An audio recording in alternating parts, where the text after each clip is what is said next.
সনাতনী সংখ্যালঘুদের উপর ন্যাক্কারজনক হামলার তীব্র নিন্দা জানাই। দেশে তথাকথিত নতুন লাল স্বাধীনতায় নাকি বাক স্বাধীনতা ফেরত এসেছে। তো যখন বাক স্বাধীনতা ফেরত এলো, আমাদের মতো সনাতনী ও সংখ্যালঘুরা মনে মনে একটু আশার আলো পেল যে হয়তো আর আমাদের উপর আর কোনো আঘাত আসবে না, কেউ আমাদের দেশ ছাড়তে বলবে না। কিন্তু বাস্তবতা কি বলে? 5ই আগস্টের পর এতগুলো সংখ্যালঘুর প্রাণ ঝরলো, বাস্তুহারা হলো, হয় সম্বল হারালো। তাই 71-এর স্বাধীনতার পর এটাই সর্বোচ্চ রেকর্ড। দেওয়ালে পিঠ থেকে গেলে আন্দোলনে নামতে হয়। আমরা কখনো সহিংস আন্দোলন করিনি। সরকারের কাছে আমরা আমাদের মূল দাবি উপস্থাপন করেছি।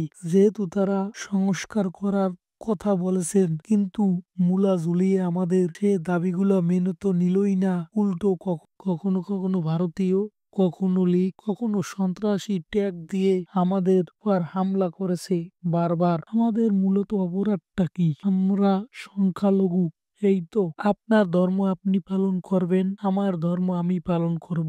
আপনাকে আমার কিংবা আমাকে আপনার ধর্মীয় অনুষ্ঠানে নিমন্ত্রণ করতেই পারেন। আমি বা আপনি অংশগ্রহণ করব কি করব না সেটা কিন্তুই ব্যক্তিগত বিষয়। তাই বলে আপনার জন্য যেটা হারাম, আমার জন্য যেটা নিষেধ, সেটা করতে কেউ বাধ্য করবে না কাউকে। এটাই ধর্ম নিরপেক্ষতা, ধর্মীয় সহাবস্থান, এটাই সম্প্রীতি। কিন্তু তাই বলে যদি আমাদের ধর্ম সম্পর্কে নোংরা, অসত্য, মিথ্যা ব্যাখ্যা দেন, নাস্তিক তকমা দেন, ফিরাউনের তকমা দেন, ভারত চলে যেতে বলেন, তাহলে কি ভাই আপনি কিভাবে আশা করেন আপনাকে আমি বা আমরা সম্মান করব?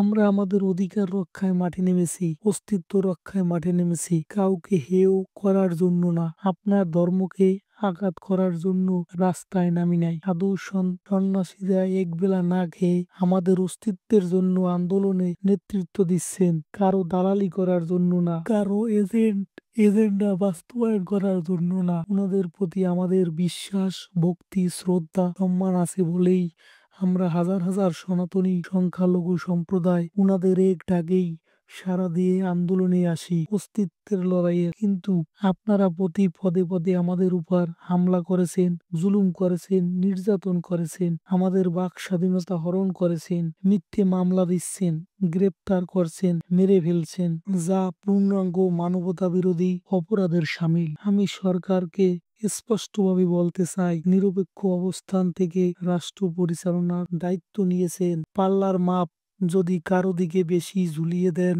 তবে আপনাদেরকে বাটপার বলা ছাড়া আমাদের আর কিছুই থাকবে না। ইসকন একটি আন্তর্জাতিক সংগঠন। যদি ইসকন নিষিদ্ধ করতে হয়, তবে বাংলাদেশের সব ধর্মভিত্তিক সংগঠনকে নিষিদ্ধ করতে হবে। যদিও সেটা করার মতো হ্যাডাম বা সাহস আপনার বিচিত্রে নেই।